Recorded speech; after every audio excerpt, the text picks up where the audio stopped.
André Lauren Benjamin, also known as André 3000, or simply Dread, is widely recognized as one of the greatest rappers of all time.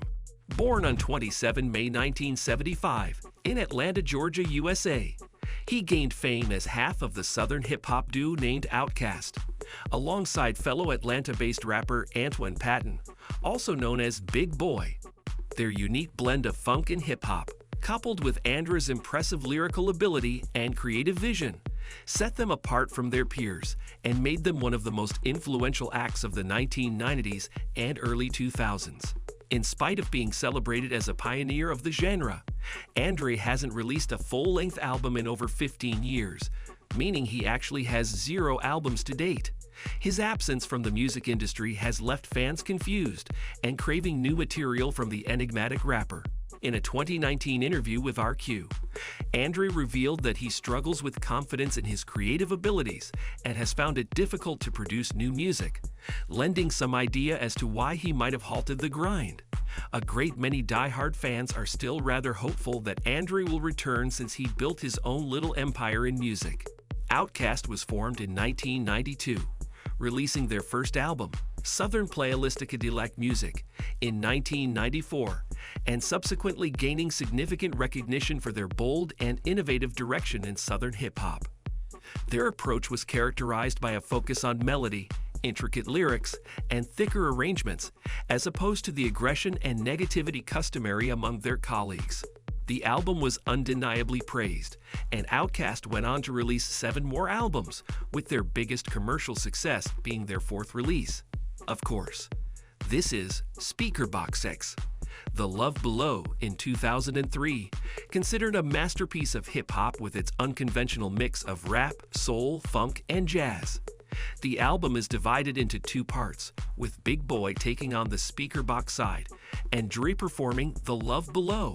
The album features unrepeatable hits such as Hey Yeah and The Way You Move, winning 3 Grammy Awards, including Album of the Year, and being certified diamond with over 11 million copies sold in the United States alone. Hey Yeah was an avalanche of its own proportions, becoming an instant classic all around the world, with its infectious hook and irresistible dance beat. The song was heard everywhere in the fall of 2003. 20 years down the line, almost everyone has heard it at least once, which is a true testament to the immortality of Outkast's creative works. One of the most striking things about the album is how different the 2 sides are, with Big Boy's half being more straightforward, sporting hard-hitting beats and aggressive rhymes. On the other hand, Dre's half is more experimental, especially for its time, with lush orchestral arrangements and introspective lyrics. Together, the halves almost represent a battle of the creators, offering almost any listener at least one track for their momentary feelings to latch onto. Regardless of the album's sprawling length and genre-hopping tendencies, it received universal critical acclaim upon its release, with very few negative comments from even the harshest music critics.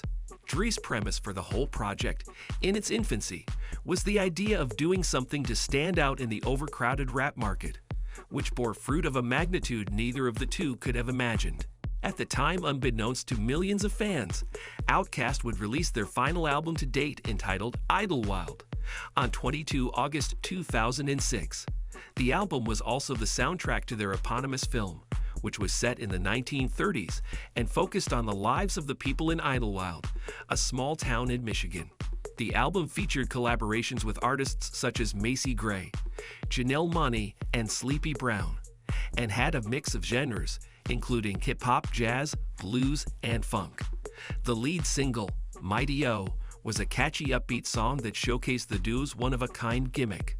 While the album failed to achieve its predecessor's levels of success, receiving mixed reviews from critics, it still debuted at number 2 on the Billboard 200 chart and was certified gold by the Recording Industry Association of America in 2007.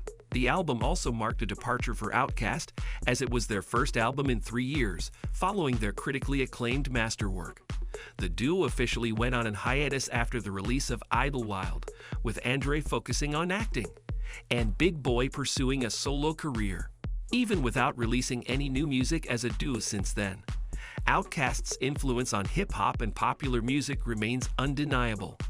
Their innovative and genre-bending style paved the way for future artists to experiment with different sounds and styles.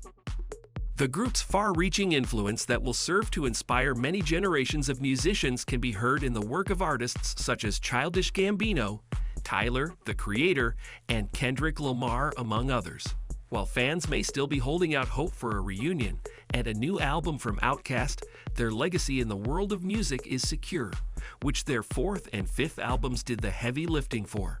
However, Big Boy André's success didn't stop with just the music industry, as they have also been recognized for their contributions to film and television. The duo starred in their own aforementioned musical in 2006, which was directed by Brian Barber. The film didn't really dazzle every critic in Hollywood, but certainly showcased Outkast's talents as both actors and music performers. André definitely proved to be more drama-oriented. However, with his first significant acting role secured in 2005, when he portrayed Percival in the film Be Cool. Percival was a quirky musician who added comic relief to the movie, and André's portrayal was widely praised. The movie was also filled with superstars of the industry, featuring John Travolta, Uma Thurman, and Vince Vaughn, with André holding his own amongst the A-list cast. In 2007, André took on a more dramatic role in the film Battle in Seattle, which chronicled the protests against the World Trade Organization Ministerial Conference in Seattle in 1999. André played the character named Django, who was caught up in the chaos of the protests. The movie was quite successful, and André received many positive opinions from the critics. He continued to take on challenging roles, and in 2013 ended up playing Jimi Hendrix himself in the film Jimmy. All Is by My Side. The movie chronicled Hendrix's life before he became famous, and André's portrayal was widely praised, earning him an Independent Spirit Award nomination in the Best Male Lead category. André immersed himself in the role to the point of method acting, learning to play the guitar left-handed and adopting Hendrix's mannerisms. In 2018, André appeared in the science fiction film High Life, directed by Claire Denis.